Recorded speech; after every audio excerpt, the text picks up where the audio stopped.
Hello, everybody. Glad you're back. This is chapter 3 of Gordon Corman's book, Notorious. Hopefully, you've listened to the first two chapters and you're enjoying the book. It's starting to get interesting. When we left off last time, uh, Zarabeth had come to visit, or ZB for short, had come to visit Keenan, who is an American boy who is recovering from tuberculosis, which is not very common these days, but in some countries you could still catch it. It's a disease of the lungs, and he's recovering from it. It can be very contagious. So they think he's past it. She's kind of sneaking into his yard and visiting him because he has to stay outside a lot to get fresh air. And so she brought him some poutine last time, Canadian treat. He's American, she's Canadian. Remember, the island of Centerlight is right on the Canadian-U.S. border, and so the border runs right through the island. And so some people who live there are Canadian, and some people who live there are American. And she'd introduced him to that and told him a little bit about the history of the island, which involved a lot of gangsters in the 1930s during U.S. Prohibition, when alcohol, beer, wine was illegal. And so those gangsters used to come to visit this island because they would smuggle it from Canada into the United States. And so the island has an interesting history. They're also, ZB is insistent that somebody has murdered her dog.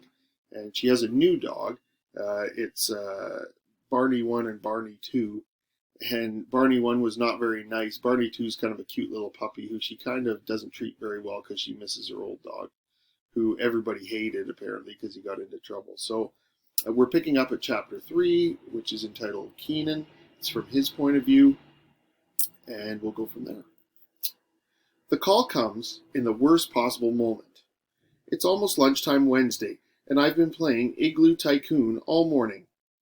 I'm only 3 blocks away from completing the Alaskan edifice, which would be a personal best for me, but my phone is down to 4%, so if I take the call and the battery dies on me, I'll lose my progress. It's an easy decision until Dad's work number appears on the frozen tundra. With a sigh, I hit accept. Hey, kid, how's it going? He greets me. I just got the test results from Dr. Sobel. Good news, you're golden. You've still got to take your meds, but you've gotten the green light to leave the house. Really? I'm psyched. How long before I can go back to Shanghai? Not so fast, he cautions. You're not getting rid of your old man so easily. That's not what I meant, Dad, I say, instantly contrite.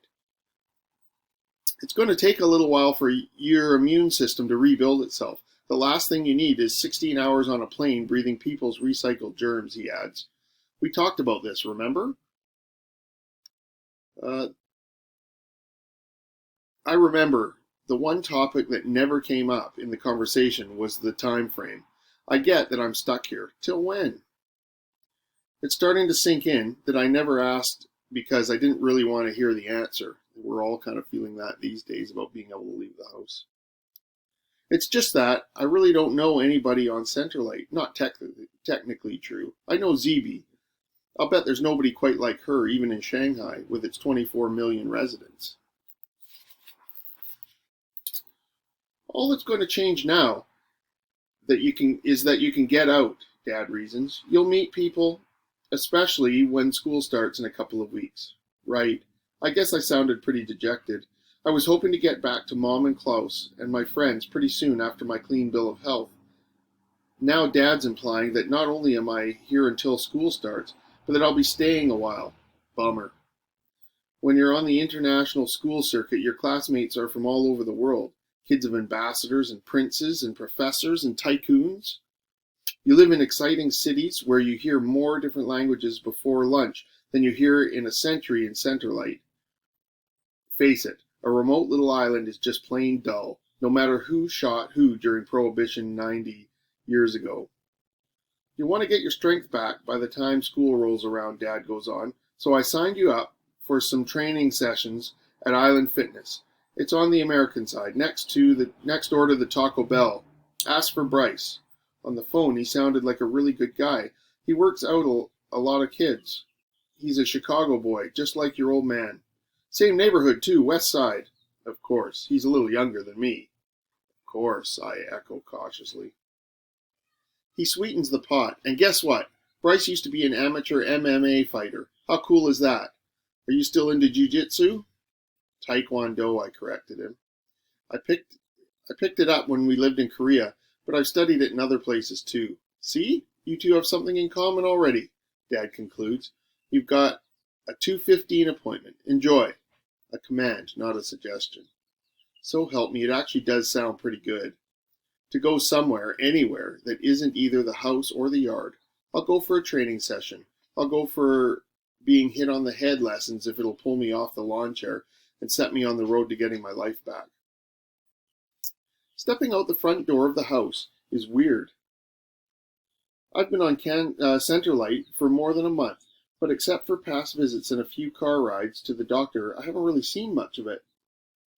As I walk along St. Clair Avenue toward downtown, I'm amazed at how quickly I'm out of breath. That's what you get for weeks of laying on your butt.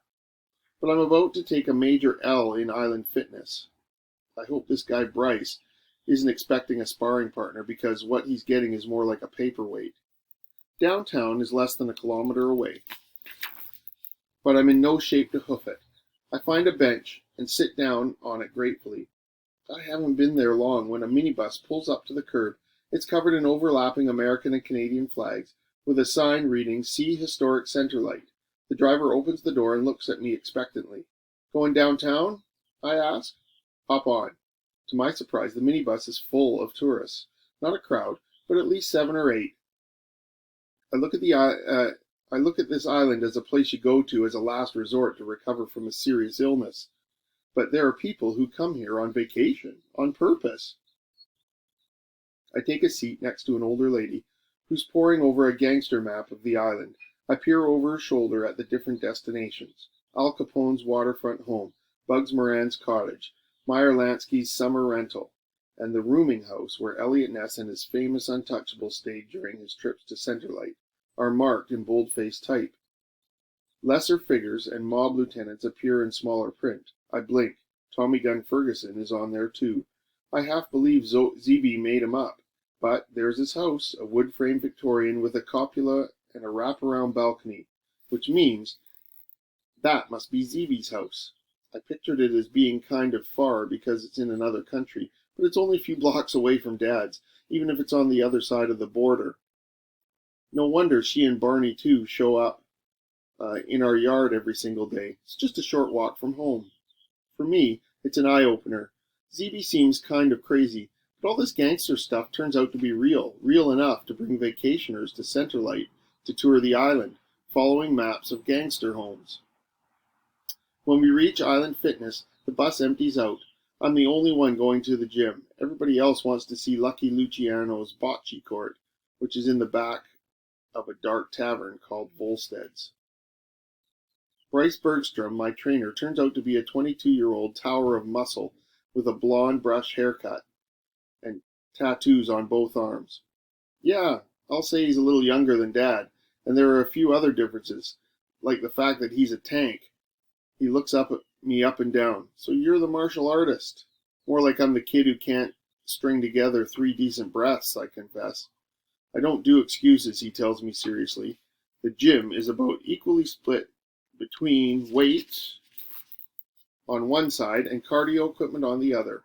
Bryce sets me up on a leg press machine. At first I'm amazed how easy it is to move the stack.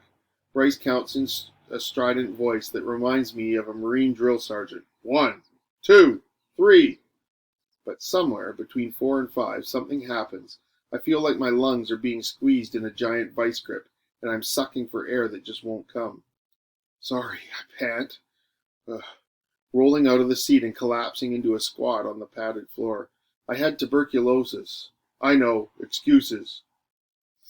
"Take your time," he insists, somehow managing to sound impatient about it. Or maybe I'm putting that on myself. Something about this bodybuilder makes me want to impress him. Bryce runs me through a routine of free weight machines, abdominal exercises, and each time it's the same. I start out great, strong even, but a few reps in, I run out of breath. The weights slam down against the stack, and I'm left gasping. "Good," says Bryce.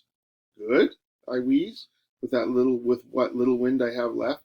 "I can't do anything. What's so good about that? I have no strength left. He shakes his head. You have plenty of strength. What you need is stamina. Now, who's making excuses? He favors me with a crooked grin. It doesn't count when I do it. It's the first time I see Bryce smile. He's like a whole different person when it happens. His face becomes softer, less angular. Now, I've got something to shoot for. He goes on, escorting me to a treadmill. Cardio. It's a disaster. I can't jog, and when Bryce lowers my speed to a walk, I run out of steam after 35 seconds. At first, he seems frustrated. Then he hands me a pair of boxing gloves. I stare at him. Boxing? He shakes his head. Kickboxing. Let's go. Shoes off. There's no way I'm going to be able to do this. Excuses, he repeats, cutting me off. He slips his hands into pads.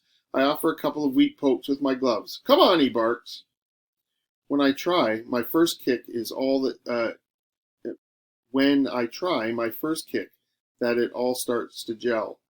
I've been tracking Taekwondo since I was 8, and the moves come back as if my body has its own memory. I punch and kick at the padding, my confidence growing.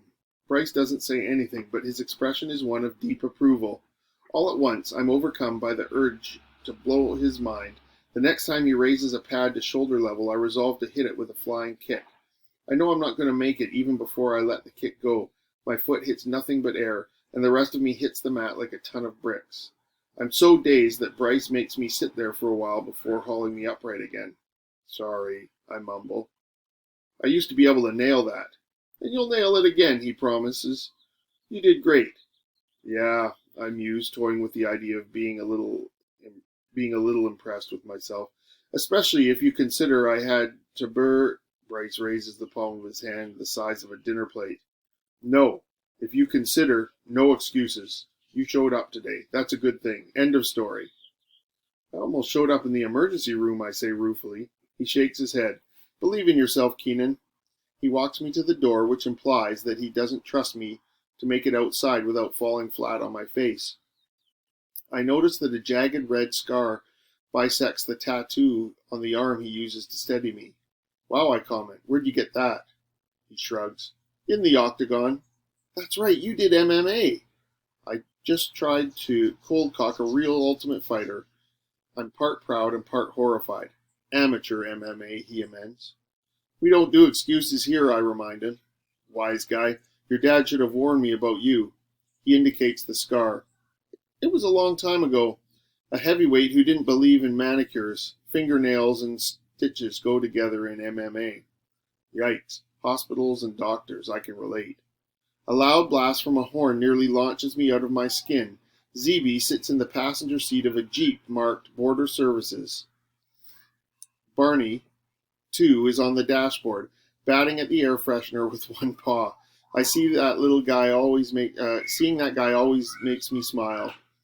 I thought you weren't allowed out of the backyard, ZB calls, a little accusingly. I grin. First day of freedom. My dad signed me up for the gym to get my strength back. This is Bryce, my trainer. Bryce, ZB. I've seen you around, Bryce tells her. Everybody around on Centerlight, ZB explains, for my benefit. I'm starting to get the picture, I say. The spaniel darts out and interposes himself protectively between Bryce and the Jeep. That's okay, Barney, too, I soothe. Bryce is a friend. Barney, too, the trainer queries. Their old dog was Barney 1, I explain. I almost add that he was murdered, but stop myself at the last second. When you spend too much time with ZB, you almost forget how nuts the things she say might sound to somebody else. He was just Barney, ZB calls. There can never be another one. And we're going to have to stop there because the video only goes to 15 minutes, so I will continue with Chapter 2, Part 2, which you can click on under the Mr. B read alouds, intermediate read alouds.